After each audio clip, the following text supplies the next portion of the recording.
Assalomu alaykum, hurmatli YouTube kanali obunachilari. Qo'qondagi qurilish texnikalar do'konimizga vibroplashatkalik trambovkalarimiz yetib keldi. Bugungi video obzorimizda ushbu trambovka apparatlarimiz haqida to'liq ma'lumot berib, aytib o'tib ketamiz. Ushbu trambovka apparatlarimizning modeli C90 bo'ladi. Vibroplashatkalik trambovka pastki plashatkasining razmeri 40 ga 60 lik bo'ladi. Motori benzinlik, 170 gilza porchillik, 7 ot kuchi bo'ladi. Soatiga maksimal 800 grammgacha benzin rasxod qiladi. Benzin tanlamaydi. 80, 92, 95 farqi yo'q. Bu trambovkamiz suvli bo'ladi.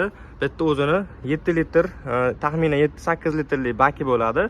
Bunga suv to'ldirib qo'ysalaring, o'z mana shlankasi orqali bitta o'zi suv sepib berib ketadi. Ya'ni turpoq joylarda changitmasdan bemalol o'sha trambovka qilib beradi. Ushbu apparatimizni ko'pchilik asfalt bosadigan akalarimiz yoki ishlashga qo'yadigan akalarimiz olishadi, chunki asfaltni tagini silliqlab trambovka qilib beradi va asfaltni o'zini bossalaring ham bo'laveradi. Bemalol silliqlab o'sha trambovka qilib berib ketishga mo'ljallangan apparatlarimiz bo'ladi. Bu apparatlarimiz klassik brendiga tegishli, garantiyalari 6 oyga beriladi. Jami vazni 95 kg. Hozir modelini ko'rsatamiz. Mana C90 model. Jam vazni 85 kg, 15 kN, ya'ni 1,5 tonna kuch bilan urib berishga mo'ljallangan apparatimiz bo'ladi.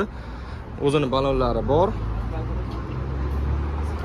Kimga shunaqa apparatlarimiz kerak bo'lsa, bemalol do'konimizga kelib xarid qilishlaring mumkin. Optim narxlarda qilib beriladi. Bularning narxi esa $350 dan qilib beramiz. Dastlabki xizmatlarimiz 12 viloyat bo'yicha mavjud. Ekran ostida nomerlarimizni qoldiramiz. Bemalol telefon qilaverasizlar. Kenguru trambovkamizdan ham kelgan.